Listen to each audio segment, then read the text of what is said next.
What's up? It's Dominic D'Angelo of adfreeshows.com, SEscoops.com, and several other outlets. But I'm here today for Rumor Innuendo. It's a Tuesday, and I am with Robert Karpelis, WE Creative _ish. Robert, happy Tuesday. What a Raw, huh? Happy Tuesday. Yeah, it was a great Raw, unless you were a windshield. That's it. Yes. Windshields were the victim on Monday. I guess they knew Punk wasn't going to be at the arena, so it was safe to put somebody through glass. Oh, yes. Yes, that makes plenty of sense. But yeah, good, fun show. We'll talk about that in a second. But we got some good stuff on tap. Hi to Dre Owens. It's a terrific Tuesday. You want your partner to feel terrific? Ready for NXT NA? Yes. Some fallout for Battleground. How about that? Oh no, there's more important things going on in NXT tonight, which I'm sure we may touch on briefly later. But we got a lot of stuff to talk about. Dom, you sent a pretty exhaustive run sheet today. The Raw preview, Ricochet stuff, Laurinaitis stuff, yes, ratings conversations, lots to go down here. Lots to go down. And Raw did go down on Monday. With the main event had Drew McIntyre going up against Finn Balor and setting the stage for what we're going to see at Clash at the Castle between Drew and Damian Priest. Robert, I want to get your perspective about how they set Drew up throughout the whole evening and how they set Damian up. What did you think of the execution of all that together? So we talked about it yesterday that the water is a little murky. Yes. And it's like they're not sure what they're doing. And my takeaway after Raw was, oh, they're really not sure what they're doing. Part of it was that opening promo is just sort of like an AI chatbot built a segment. It's like Drew's going to go out there and say the stuff that he says very broadly, and then Priest goes out there and says the stuff that he's going to say very broadly to set up the main event. And if you're looking at this long term, and they do look at it long term, you needed a way to remind the audience you're getting Drew McIntyre versus Damian Priest at the PLE on Saturday.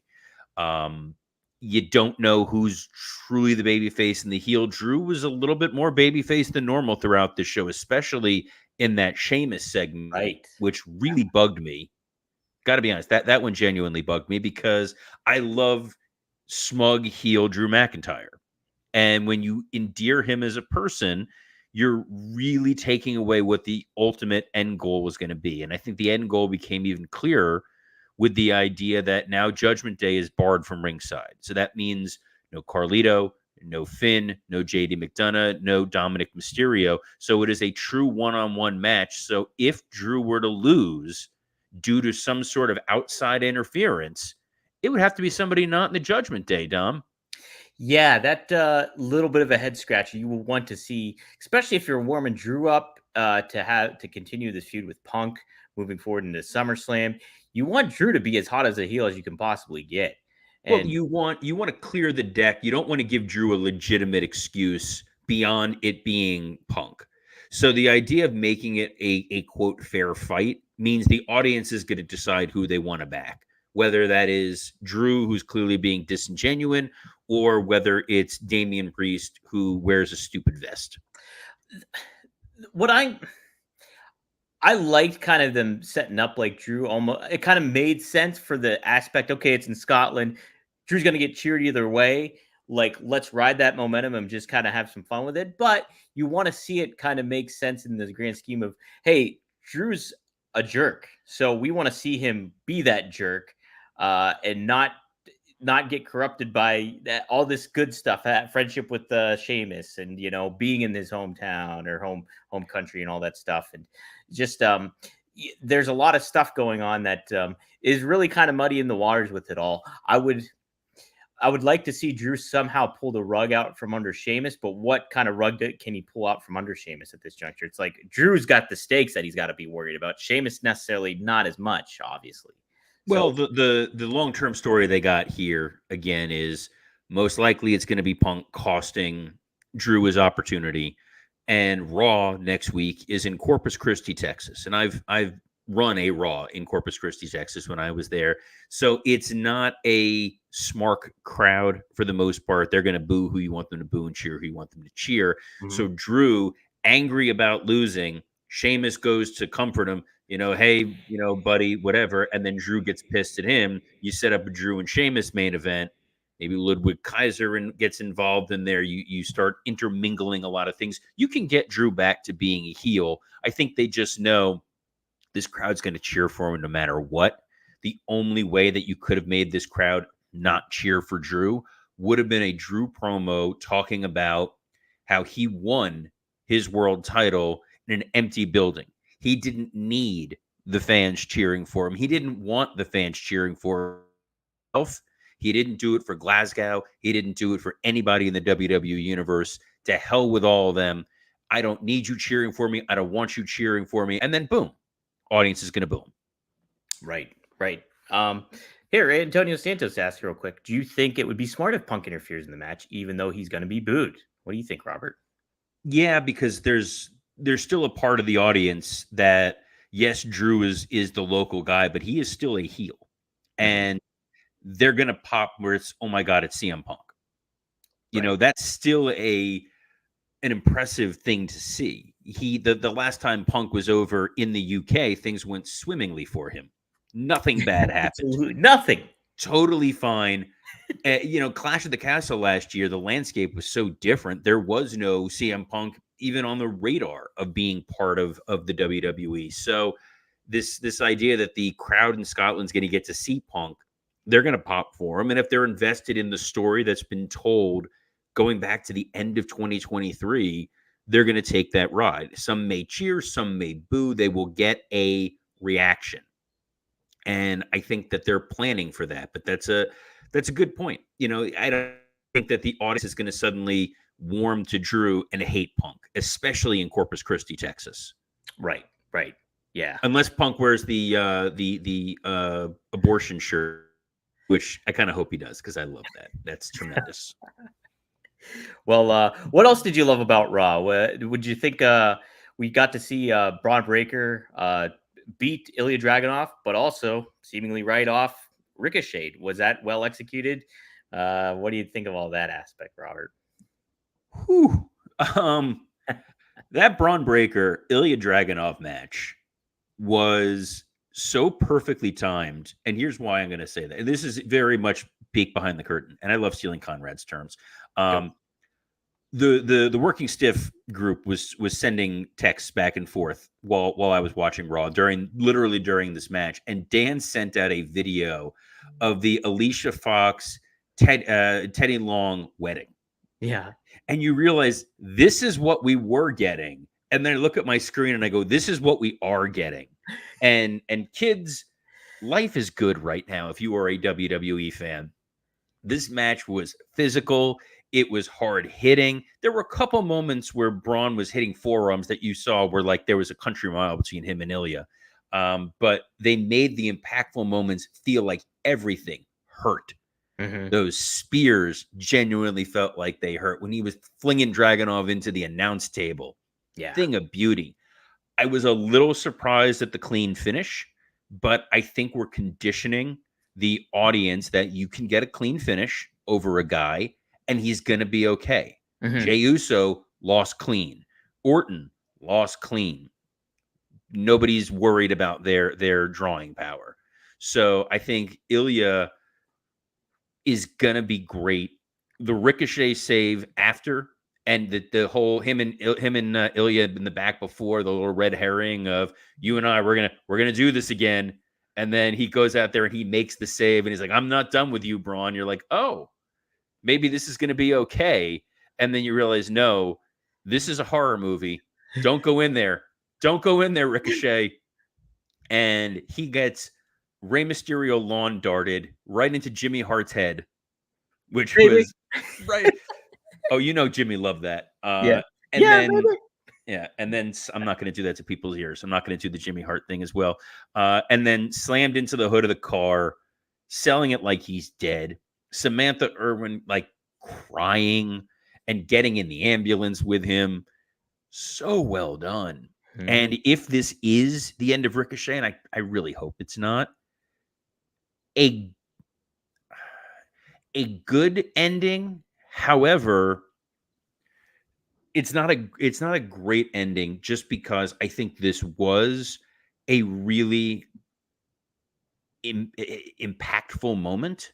Mm-hmm. But if Ricochet is truly going to be in AEW, it's an impactful moment they can't revisit.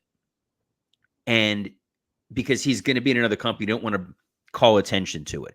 It's the same thing that they ran into with Roman beating Bryan Danielson and Edge, or Yeah. Daniel Bryan and Edge, and it was a great visual. I stacked them, I pinned them, whatever. But because they're in another company, it never happened.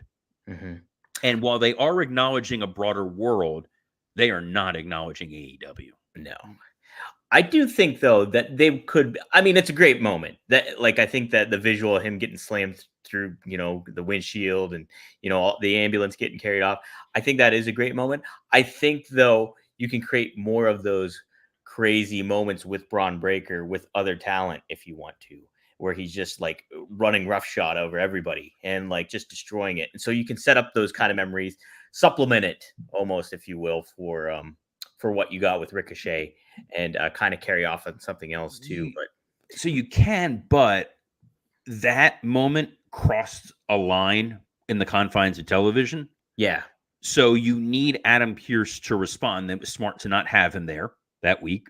Yes. So he has to address the escalating violence that's going on. Mike Shaler just texted me in the middle of the show, head of SC Scoops. He should know better. Hey. We're recording on his damn stream right now. We're live, pal. Begging you to watch the product, Mike.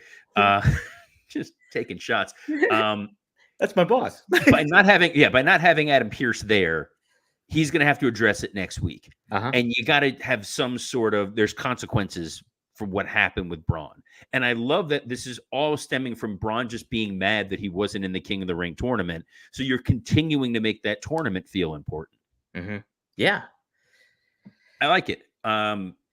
Something else I liked, Liv Morgan. Yeah. Nah, calm down, kids. Not like that. As an intrigue, no, that's no. Bad dumb.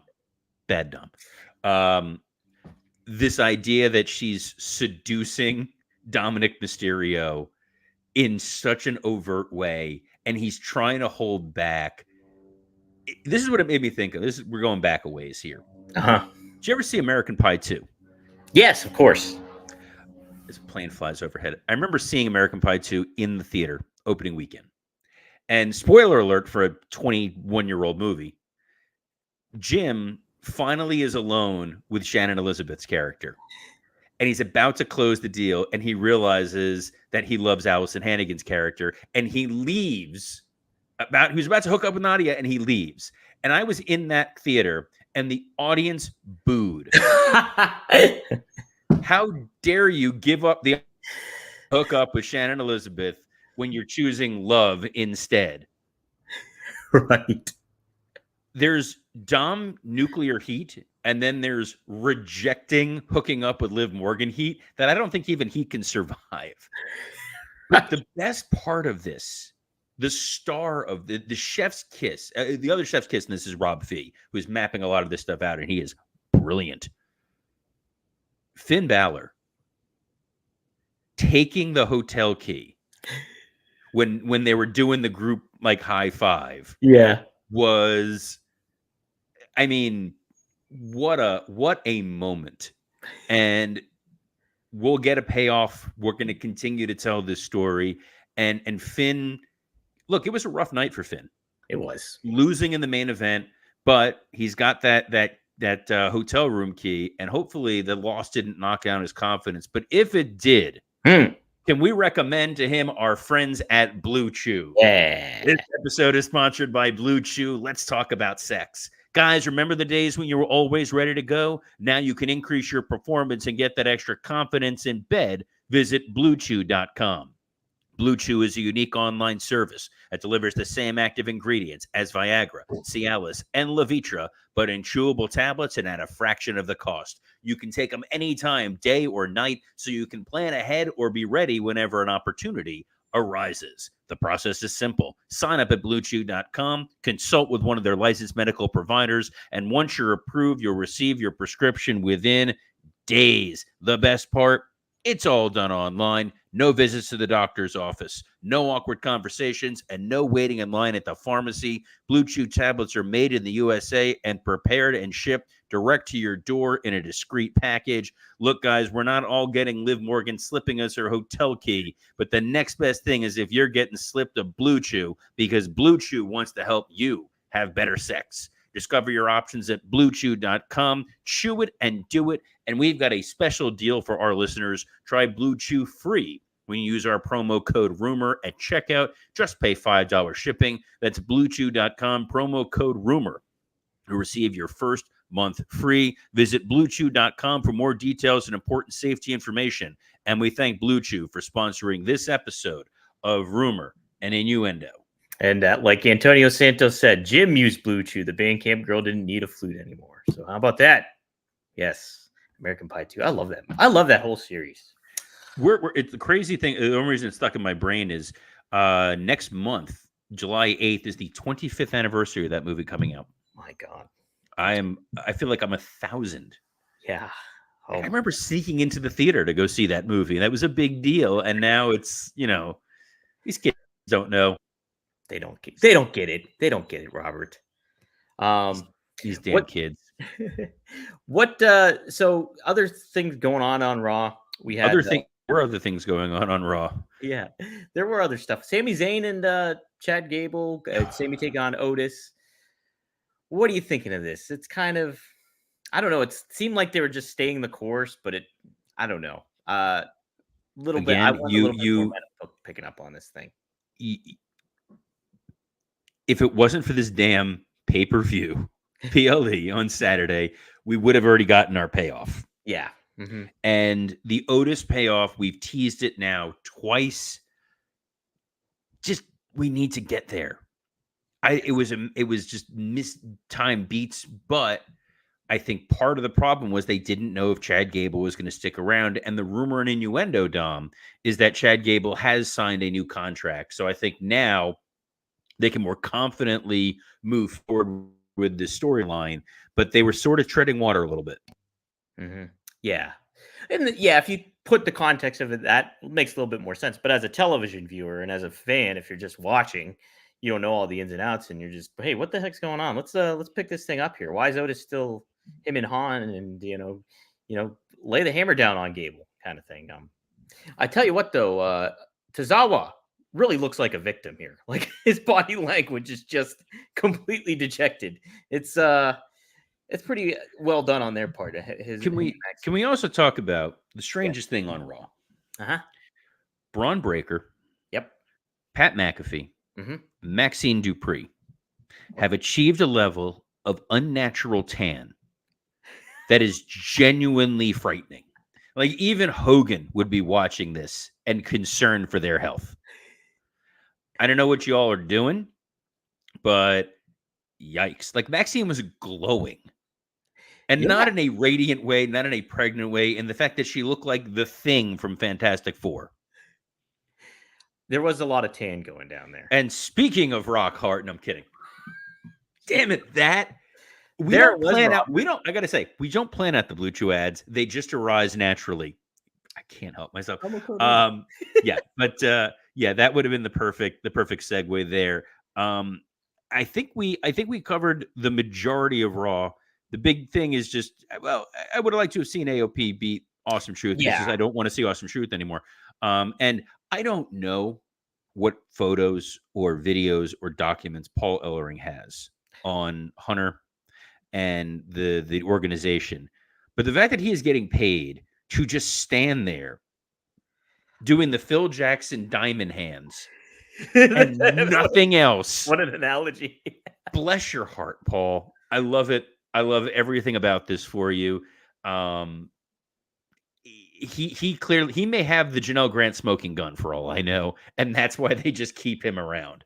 Well, hey, I mean, speaking of which, Robert, that's our next segment. Oh, good. Yes. Wait, was that really our name? I was a. Yeah, I thought you Oh, were saying yep, that was an unhappy accident. I yeah, also love that you definitely had the unhappy. Laurinaitis thing. Based on the run sheet, it was right after the Laurinaitis, or right after the Blue Chew ad was when the Laurinaitis thing was supposed to happen. I don't know what was going on in your brain, Dom. So what's going on with my good pal Johnny Ace? Johnny Ace, he has a sworn statement he made I'm regarding sure he does. litigation. So here it is. I, John Laurinaitis, declare under Please stop penalty of that. I'm begging perjury you. as follows. Begging you. At all times, material to the allegation set forth in the complaint, I was an employee of World Wrestling Entertainment Incorporated. As a full-time employee of WWE, it is my understanding that I was listed as a released party from any and all lawsuits or causes of action by plaintiff Grant. Pursuant to the terms of the confidential settlement agreement, general release, and covenant not to sue, DKT 32, it is my Really? understanding. You're putting the statute citations? I'm glad you know what it is because I didn't. Docket 30-2. Docket. Hey, that Keep makes a going. lot Keep more going. sense. It is my understanding that the sole and I'm exclusive. gonna start billing you like I bill clients. You're getting me by the minute here.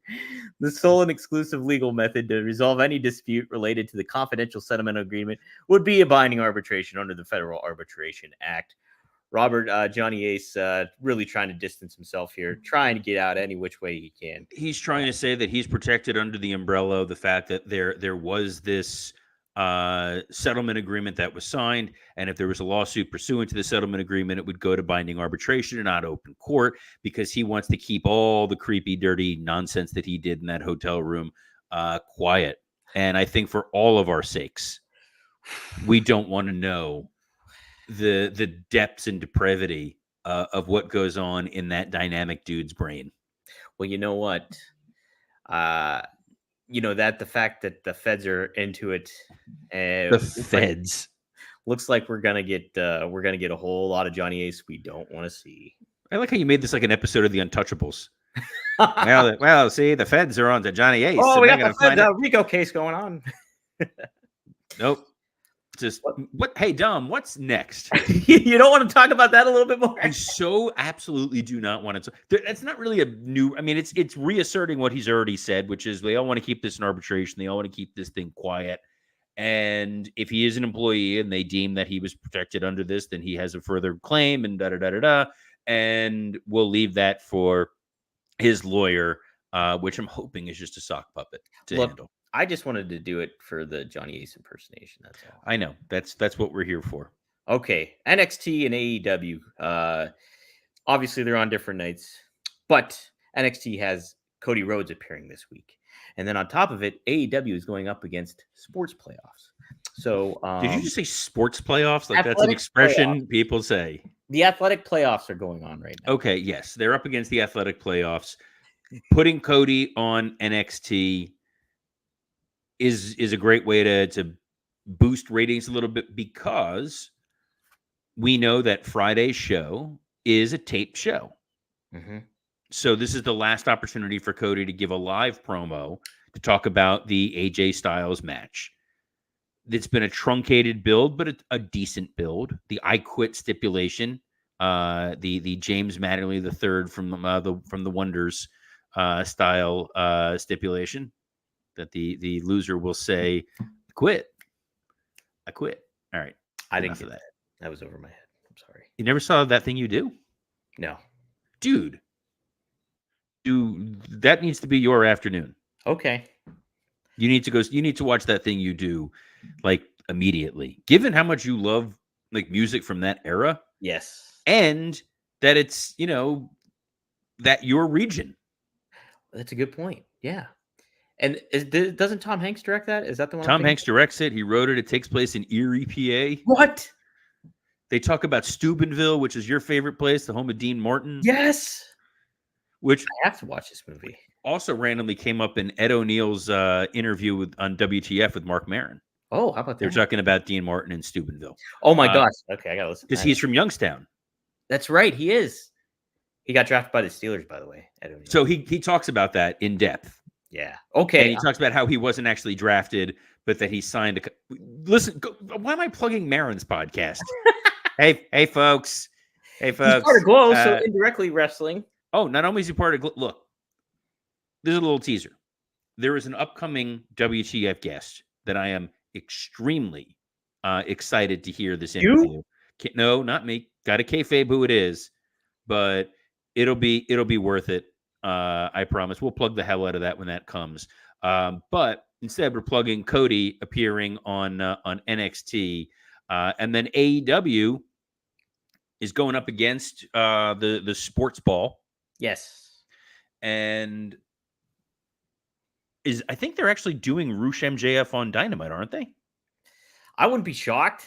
That the fact that I don't know that even tells to what AEW is like in promotion. So it's one of those things where Turner's not going to be too upset about the ratings, because if they're not watching AEW on TBS, they're probably watching TNT and watching NBA playoffs. Yes. So they're getting your eyeballs one way or the other. Well, Robert, if they're having that match, they're certainly not advertising it on their social media. I thought I saw something with MJF and Roosh were tweeting back and forth with each other last night. Mainly because I was on, X live tweeting Raw, and I saw something with Max, and I was like, "Oh, what's going on?" And then I saw it was about Roosh, and I was like, "You know what? Life is short." But, Here you go, Robert. Roosh is in action. He's not facing. oh, okay. So Roosh is in action. That's all they're advertising. Wonderful. I had Well, to scroll down quite a ways. the good news is we'll do the Dynamite preview tomorrow. Ooh, I can't wait for Dynamite. But NXT tonight is gonna cap off their big week, since they had that Battleground show, which, if I'm them, why was I booking Shayna Baszler to lose? Yeah, I found that to be really weird, to be honest. Really weird. Especially with what you're doing on the main roster with her and Zoe Stark. You want to make her look as legitimate and badass as possible. Why have her lose to somebody down in NXT? It doesn't make sense to me on that Don't one. know what it got them. Lastly, there's this, you posted a Cody Rhodes quote. Yes. What is this what's going on here? He was talking about being the face of WWE and kind of embracing it. He said, I came into WWE, I was 20 years old. When you're 20, you think it's definitely going to be me. I'm the face of this thing. This is mine. At 25, you think it's definitely me, definitely. And as you get more experience and more educated in sports entertainment, pro wrestling, when that moment came for me, because I heard it several times, it's such a good feeling. But also the first thing is, woo, all right, okay. I welcome the responsibility and have enjoyed this time, because it's completely new face for WWE in terms of not just me, but new management, new ownership, everything. Being part of that is really cool. Yeah, it just kind of speaks to Cody going and that journey, and he's kind of reaffirming himself. And yeah, you think about Cody 20 years ago, he was wearing a mustache, having the dashing Cody Rhodes, working with Bob Holly. Very different trajectory at that moment in time. So he recharged the batteries, came back, feels like a big deal. Well, it is a good reminder. In wrestling, the road is long, and not everybody's career follows a straight linear path. So I'll use a perfect example. There's a dude who does a podcast that drops every Monday at 4:20 p.m. Yeah, who is that? He came from ECW, and occasionally enjoys the medicinal benefits of THC. And he was a dude who didn't get the keys to the kingdom until 2006. Yeah. Unfortunately, he also had the keys to his vehicle, and that's a totally different story and situation that led to those keys being taken away. But he was given that opportunity, and yet for years, all we ever heard was Rob Van Dam is being held back. He's being held down. They're never going to push him. They're never going to give him this opportunity. And he got there. Cody knows it's a long-term game, but for a short period of time, especially when I was there, we were pushing guys that were brand new and young. It's like, we're going to push John Cena and Randy Orton and Dave Bautista, and these guys have been in the business for a combined 6 years. Yeah, that was it. And it's like, these guys are your main eventers. So it became like, if you don't immediately hit, we move on. And for years, that was what there was. We'd bring in guys, they heat them up really, really fast, and then they flame out and they're gone. And Cody has learned, if you stick around with the longevity, you get a chance. Jey Uso, perfect example. I never would have thought one half of the Usos was going to be able to distinguish himself to be a main event babyface. Right. And he just load up. Lo and behold, he did. It's just kind of crazy. I mean, AJ Styles spent how many years in TNA? Like he's never going to get a shot at the big time, and there he is. And you would So think with AJ, he would not have gotten that opportunity because Vince hated the Southern accent and that, like, getting conveyed across on his product. Lo and behold, here he is. He made it. here he is. He made it, and we made it to the end of this show. Like I said, my co-host, Mr. D'Angelo, hosts a weekly podcast with Mr. Rob Van Dam that drops every Monday at 4:20 p.m., as well as Straight Talk with the Boss, Magnum TA and Greg Gagne. And this week, they talk MJF. We do. See, I pay attention, Dom. Thanks, I know Robert. I can do these. I've already memorized the Blue Chew ad. I can start doing this. You got it. See, I don't even have to show for myself. I feel. Oh, speaking of shilling, Robert Mader corrected and said the NBA is on ABC, not TNT. Oh boy! Thank you for that plug. I'm waiting for my money from Disney. Blame David Zaslav on that one. Robert, What? we had fun though today, and we have fun on Working Stiff, don't we? We have a blast on Working Stiff. If you haven't checked it out, it's myself and three incredibly talented comedians: Dan St. Germain, Scott Chaplin, and Mike Lawrence, who we all jump on. We talk a variety of wrestling topics. The episode that's up this week was the Mount Rushmore of Carnies, which was a great show, great episode. This was a great episode, and you can catch it in audio format, assuming Dom remembers to upload it. If I remember. On iTunes, Spotify. And, yesterday Dom forgot to upload the episode, and at 10:15 at night, somebody tweeted me, thank you for that, going, hey, the episode's not up. And I messaged Dom, and he was just like, whoops. Oh boy. These things happen, but the good news is you can catch us live. And also the replay is on our X accounts and all that as well. But you want to be here live at noon Eastern on the WWE Creative _ish X account, the Dominic D'Angelo X account, the Podcast Heat X account. Podcast Heat is who makes this show possible. The SE Scoops X account. Thanks, Mike Shaler, for paying attention, as well as on YouTube on Rumor and Innuendo, Working Stiff, and ad-free shows. I now get to go talk with my wife about my Vegas plans for WrestleMania. Figuring out when I'm flying out and when we're gonna. I'm gonna try to convince the Working Stiff guys and rope you in on this time that we're gonna try to do something out there in Vegas. I would be 100% for that. Some kind of get together, some kind of little Forbidden Dork, Rumor and Innuendo live, something or other. Some mud wrestling. What the? On behalf of the guy who knows how to ruin everything, Dominic D'Angelo, I'm Robert Karpelis. Best of luck in your future endeavors. Lather up. Let's go.